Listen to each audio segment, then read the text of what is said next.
Hey guys, welcome back to the channel. This is HowFast.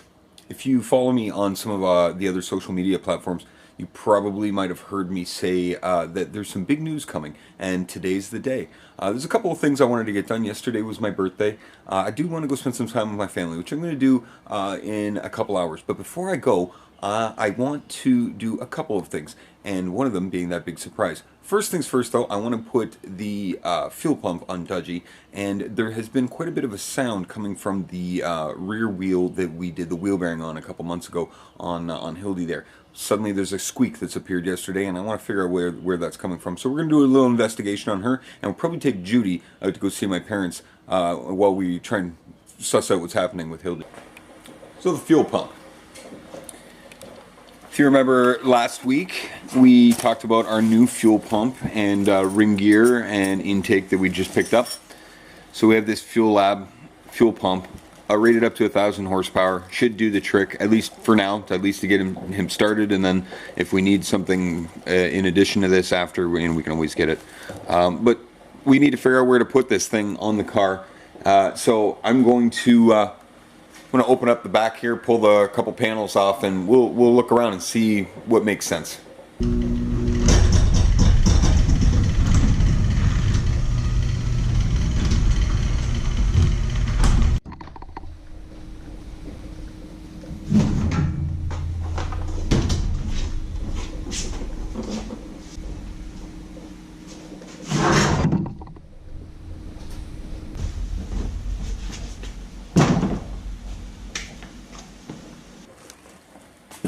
Alright, now I want this thing to be easily serviceable, but I also don't want to put it somewhere where it doesn't make sense for it to be there.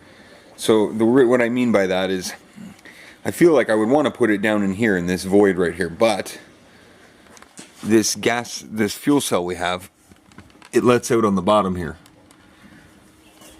So it would make sense for me to mount this underneath here. So that comes out, we'll have that come out into an inline filter, into the pump, into another inline filter before it goes up to the front on the driver's side, which is the side that Dudgy's fuel rail picks up on.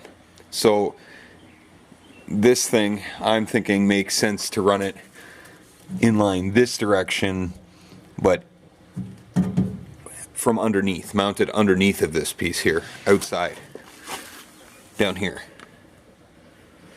So that's what I think I'm going to do. I think that makes the most sense for where that needs to be. I'm going to mark it out where I think it should go, and then I'm just going to drill a couple holes, get a couple bolts. This is pretty easy to bolt up. So we'll get started on that right now.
Yeah, so I didn't have any lock washers, so I double nutted these. I put a flange nut and then a standard nut on this. I doubled them up. That should be, crank those down, that'll be good. These are all locked down, outlet facing the front of the car, so I think we are good. I'll take this bad boy, drop it back in, and we'll call this one done and dusted until we get all the fuel lines and fuel filter and fittings.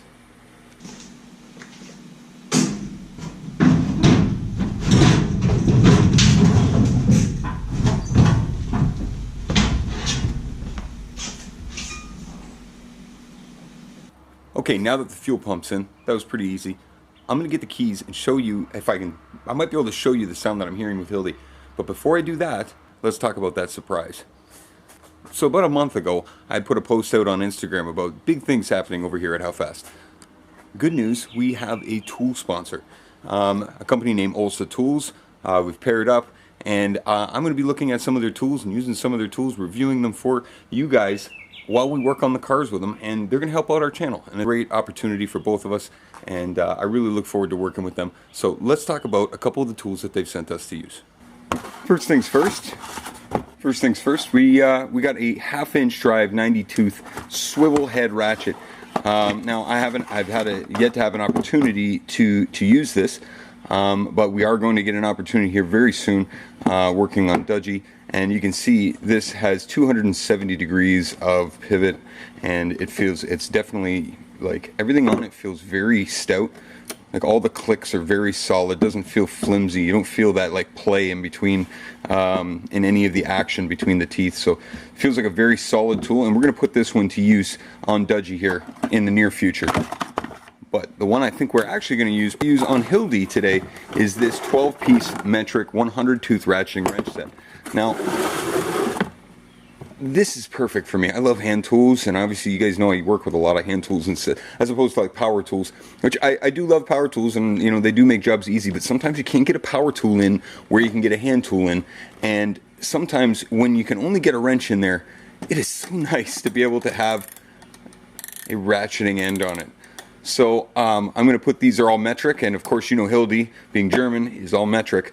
We're going to put these to use today, and we're going to do some investigating on her squeaky back wheel, whatever's going on back there, and I'll tell you what I think about these.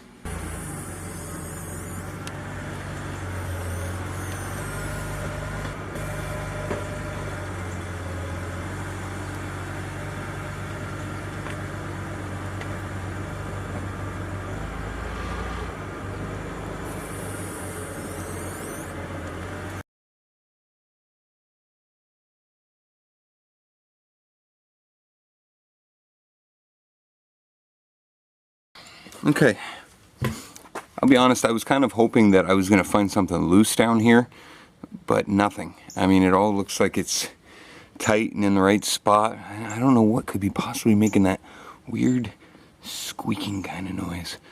But I do notice there's a pretty good score mark in the rotor here. So, you know, it's possible this thing's picked up a stone or something in the rotor, in the pad, and it's rubbing. It just, that doesn't sound like it. It almost sounds like a rubber. Almost sounds like the rubber of the tire itself, like, that is making the noise. But then there's like this chirp, like a high-pitched chirp. So I'm gonna take the brakes off here and just inspect that pad, and then I'll just double check everything's tight. And if it is, and it still makes the noise, maybe I'll try changing the tire. I'll put one of my old winter tires on here and just see if it makes the noise still. I don't know. I'm completely at a loss right now. I'm not sure, guys.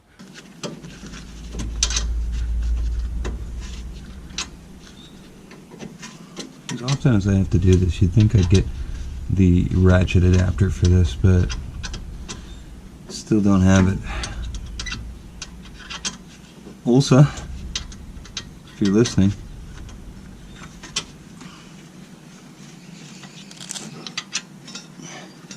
Okay, I said I'd put these things to the test, right? And I'm not gonna goof around. At first I was like, you know, I'm gonna go grab one of my old wrenches, because I don't want to, you know, mess up my new Olsa wrenches. But you know what? These things, I'm putting them to the test. These are going to be the ones I use.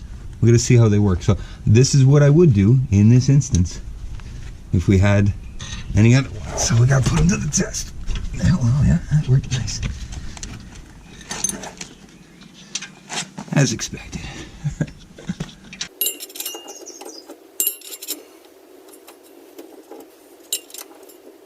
You know, it's always interesting to see. You think, you know, when you're working on a car, you think, oh man, I was on there for 15 minutes and you know, it took me 15 minutes to take the brakes off. I'm looking at a timer right now on the camera. I'm at 3.5 minutes. I've just about got everything loose here, and you know, you can take the brakes off in less than 10 minutes.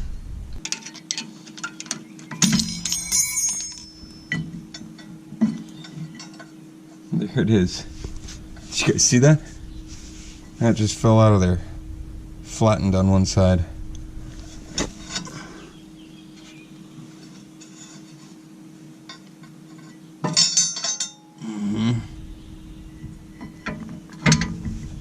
That's it, guys. That was all it took.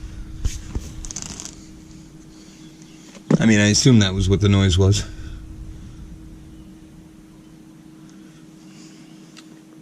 That's a brand new rotor. Probably gonna have to replace that.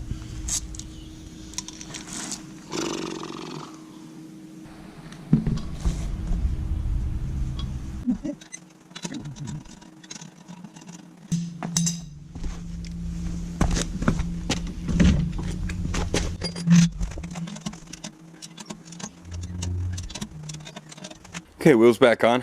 We'll take it for a little spin, see how it does. You know, it's funny with gloves. I always start off with the best intentions, and then I just end up taking them off because I just don't have the dexterity. When's someone gonna make a good pair of gloves? Jeez.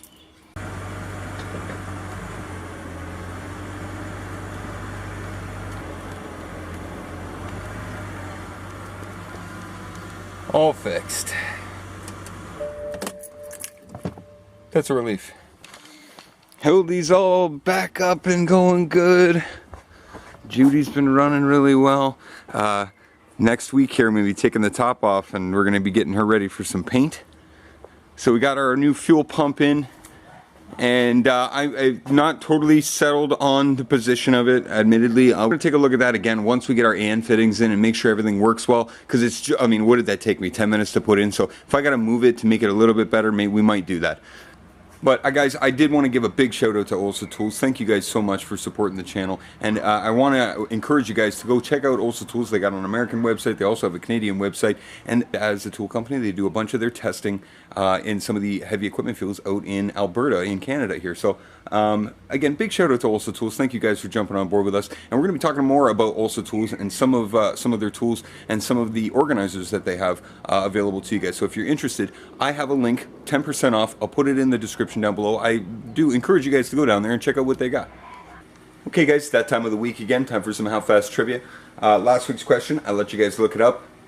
I appreciate you guys' responses. A couple of you guys got it. The question was, who designed the Volkswagen Beetle? Your options were A, Ferdinand Porsche, B, Enzo Ferrari, C, Henrik Fisker, or D, Giorgetto Giugiaro. The correct answer was A, Ferdinand Porsche. There was a bit of a trick question in there.